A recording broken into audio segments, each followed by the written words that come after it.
the Master Cat, or Puss in Boots. There was a miller who left no more estate to the 3 sons he had than his mill, his ass, and his cat. The partition was soon made, neither scrivener nor attorney was sent for. They would soon have eaten up all the poor patrimony. The eldest had the mill, the second the ass, and the youngest nothing but the cat. The poor young fellow was quite comfortless at having so poor a lot. "My brothers," said he, "may get their living handsomely enough by joining their stocks together, but for my part, when I have eaten up my cat, and made me a muff of his skin, I must die of hunger." The cat, who heard all this, but made as if he did not, said to him with a grave and serious air, "Do not thus afflict yourself, my good master. You have nothing else to do but to give me a bag and get a pair of boots made for me, that I may scamper through the dirt and the brambles, and you shall see that you have not so bad a portion in me as you imagine." The cat's master did not build very much upon what he said. He had often seen him play a great many cunning tricks to catch rats and mice, as when he used to hang by the heels or hide himself in the meal and make as if he were dead, so that he did not altogether despair of his affording him some help in his miserable condition. When the cat had what he asked for, he booted himself very gallantly, and putting his bag about his neck, he held the strings of it in his 2 forepaws, and went into a warren, where was great abundance of rabbits. He put bran and sow thistle into his bag, and stretching out at length, as if he had been dead, he waited for some young rabbits, not yet acquainted with the deceits of the world, to come and rummage his bag for what he had put into it. Scarce was he lain down, but he had what he wanted. A rash and foolish young rabbit jumped into his bag, and Monsieur Puss, immediately drawing close the strings, took and killed him without pity. Proud of his prey, he went with it to the palace, and asked to speak with his majesty. He was shown upstairs into the king's apartment, and, making a low reverence, said to him, "I have brought you, sir, a rabbit of the warren, which my noble lord the Marquis of Carabas, for that was the title which Puss was pleased to give his master, has commanded me to present to your majesty from him." "Tell thy master," said the king, "that I thank him, and that he does me a great deal of pleasure."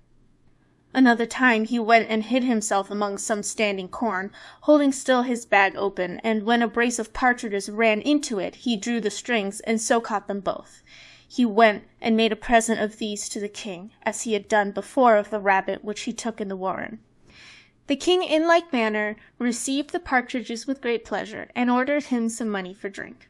The cat continued for 2 or 3 months thus to carry his majesty, from time to time, game of his master's taking. One day in particular, when he knew for certain that he was to take the air along the riverside with his daughter, the most beautiful princess in the world, he said to his master, "If you will follow my advice, your fortune is made. You have nothing else to do but go and wash yourself in the river. In that part I shall show you, and leave the rest to me." The Marquis of Carabas did what the cat advised him to, without knowing why or wherefore.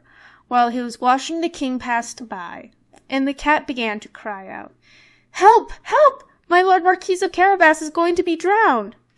At this noise the king put his head out of the coach window, and finding it was the cat who had so often brought him such good gain, he commanded his guards to run immediately to the assistance of his lordship the Marquis of Carabas.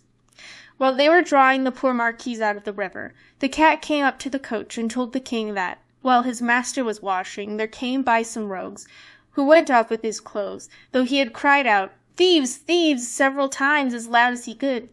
This cunning cat had hidden them under a great stone. The king immediately commanded the officers of his wardrobe to run and fetch one of his best suits for the lord Marquis of Carabas. The king caressed him after a very extraordinary manner, and as the fine clothes he had given him extremely set off his good mien, for he was well made and very handsome in his person. The king's daughter took a secret inclination to him, and the Marquis of Carabas had no sooner cast 2 or 3 respectful and somewhat tender glances, but she fell in love with him to distraction. The king would needs have him come into the coach and take part of the airing. The cat, quite overjoyed to see his project begin to succeed, marched on before, and meeting with some countrymen who were mowing a meadow, he said to them, "Good people, you who are mowing, if you do not tell the king that the meadow you mow belongs to my lord Marquis of Carabas, you shall be chopped as small as herbs for the pot." The king did not fail asking of the mowers to whom the meadow they were mowing belonged. To my lord Marquis of Carabas, answered they all together, for the cat's threats had made them terribly afraid.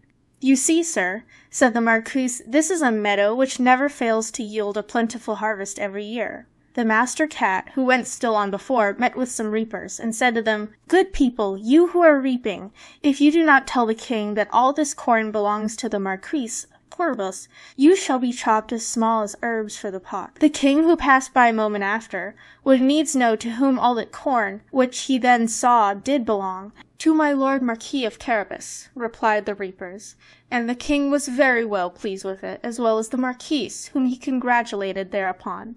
The master cat, who went always before, said the same words to all he met, and the king was astonished at the vast estates of my lord Marquis of Carabas.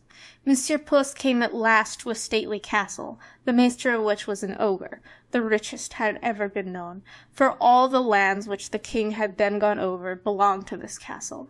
The cat, who had taken care to inform himself who this ogre was and what he could do, asked to speak with him, saying he could not pass so near his castle without having the honor of paying his respects to him. The ogre received him as civilly as an ogre could do, and made him sit down. I have been assured, said the cat, that you have the gift of being able to change yourself into all sorts of creatures you have a mind to. You can, for example, transform yourself into a lion, or elephant, and the like. That is true, answered the ogre very briskly, and to convince you, you shall see me now become a lion. Puss was so sadly terrified at the sight of a lion so near him that he immediately got into the gutter, not without abundance of trouble and danger, because of his boots, which were of no use at all to him in walking upon the tiles.